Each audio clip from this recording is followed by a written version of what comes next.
Hello everyone, Shroomraver here, and today I am excited to be bringing you my team building analysis video for week number 7 of Division 2 Season 4 of the Pokemon Premier League. Yes indeed. Now, this is an interesting one. This week is one of the ones I've been looking forward to the most. Because this week we are going to be taking on just one of my best friends going in this league and on YouTube and everywhere. It's Alex, OnesieBanette, and Birmingham Spritzee. This is one I've been looking forward to for, ages, because I think after Shardy, Alex is probably my closest rival, and our journeys through the PPL have been really very similar. We came in Season 1 kind of much like everyone else, no real experience in the format. Just not too big of names, we were just there, and we did okay. Then it goes to Season 2, we both did pretty bloody well. Season 3, we both dropped off back towards the lower middle. Then Season 4, we both got relegated. Our matches have consistently been sort of match of the season contenders. So this one, really looking forward to as ever. Now, Alex's team that he can choose from includes these mons. So it's Tapu Koko, Landorus Incarnate, but with Sand Force, not Sheer Force, Mega Scizor, Latias, Gigalith, Stoutland, Quillfish, Silvally, Hariyama, and Articuno. His Super Z move user is Silvally, and his regular offensive Z move users are Tapu Koko and Landorus Incarnate. So we've got a lot of powerful threats there. A lot of scary stuff. But I've put together a team that I think might be able to do some damage against him, and this is that team. So, first up, we are going to have Stupid Bill the Necrozma. We are bringing max HP, max special attack with the Flame Orb, Moonlight, Calm Mind, Iron Defense, and Stored Power. Alex, much like RTK when I played against him, he doesn't have a Dark type. He does have the option of going with the Silvally Dark. I don't see him doing it. He's shown himself to be very apt at using Silvallies of different types. I don't see him bringing it this week, simply because I have too much that threatens Silvally Dark, not least that Terrakion. So I don't see him bringing it. So I think, if I can find something to set up on, get rid of a potential Mega Sizz, if he's going to bring that, and probably try and deal with the Tapu Koko if he wants to bring that and sort of scout that out, and we'll see where he can go from there. I can set up on him and I will be able to beat him, probably. The Flame Orb is on there for a very good reason. I do not want Necrozma Toxic, I do not want Necrozma Paralysed. He has a lot of things that commonly run Toxic, he's got a few paralysing things there. The Quillfish, if he brings it, we'll have to scout out because it can be tricksy. It does naturally outspeed, it gets the likes of Taunt, Thunderwave, Destiny Bond, all that kind of shit. So we're going to have to play around it, but hopefully this can be finally the game where Necrozma finally proves itself. Next up, we have Barret the Terrakion. This is a very interesting set. Adrenaline Orb, Swords Dance, Close Combat, Earthquake, and Rock Slide. We've got 52 HP, 252 attack, and 204 speed with that Jolly Nature. Now, this Terrakion is another very interesting set. I've wanted to use Adrenaline Orb Swords Dance for a while. I wanted to use it on Zangoose way back when, in like the 3rd game or something, against the Hitmontop that my opponent in the end didn't have anymore. So we're going to use it with Terrakion instead. If I'm sort of looking to be going for close combats, I could see him using Quillfish as a switch in. He doesn't want to use it too often because, I could be packing Earthquake, and I am. But he could use it as a switch in when he's confident I'm going to be going for close combat. At that point, I could go for a Swords Dance, Intimidate will pop, and I will basically be a +1 Dragon Dance Terrakion, and then we're going to wreck some bases. It's going to be great. Rock Slide, because I'm not missing Stone Edge. It's not happening. I refuse. It's not happening. The speed is on there to outpace something. Probably the Landorus Incarnate, which I think taps out at base 101. If it's not that, then it'll be the next fastest, which I guess is the Silvally. I'm looking over there because that's where Alex's team is. So yeah, that's what we're dealing with there. Right, third up is going to be Oxide the Salazzle. We are bringing a Choice Specs Salazzle this week Fire Blast, Sludge Wave, Hidden Power Ice, and Toxic. We've got a whole mismatch of EVs. We've got 44 in HP, 4 in each of the defences, 252 special attack, and 204 into speed with that timid nature. Again, that Salazzle is going to be outspeeding the next fastest. I think it could be that... What are we trying to outspeed? Stoutland in Sand? I don't know. We're trying to outspeed something there. I'm not sure what it is off the top of my head, but I will remember by the time we come around to the match. It might actually, with Salazzle, be the Latias, to be honest. I think that's the one. Yeah, Choice Spec Salazzle can do a number on Alex, let me tell you.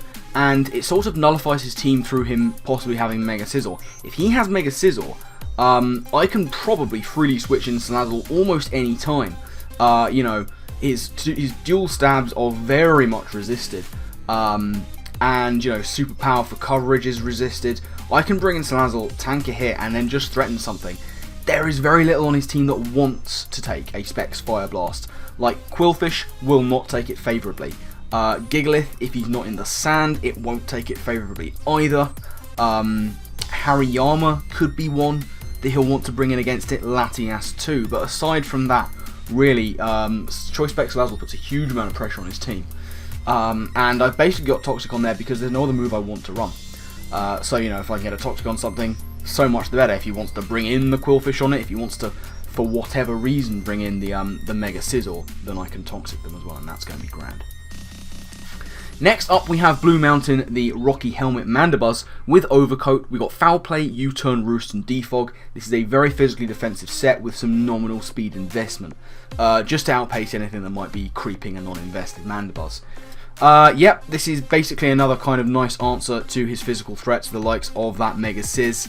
The Stoutland, if he wants to bring Sand Offense, this is going to be one of my big answers to it. Because you've got that Foul Play for the likes of Stoutland, it'll hit the Mega Sizz quite hard, and even the Latias doesn't want to take one, and I can U-turn out when I need to, Roost and Defog to keep the team supported. Job is a good one for Mandibuzz. Next up, we have the Mamoswine. Space Mam is here with the Babiri Berry and Thick Fat. We've got Earthquake, Ice Shard, Stealth Rock, and Hidden Power Fire. We've got Max HP, Max Attack with, is that a Naughty Nature? I think it might be. Yeah, this is kind of a Mega Sizzler.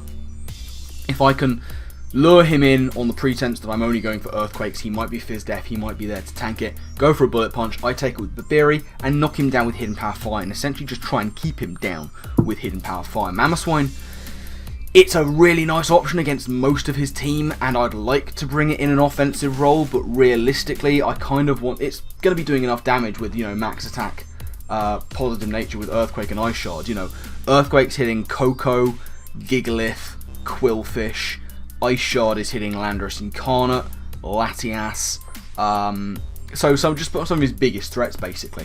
And Hidden Power Fire, as I say, is just there for the Mega Sizz. It'd be nice to get up rocks. I don't think I've got up rocks this season, so it'd be nice to do that for the first time, wouldn't it? He's got a few Defoggers that don't particularly enjoy it. Mega Sizz prefers to be offensive.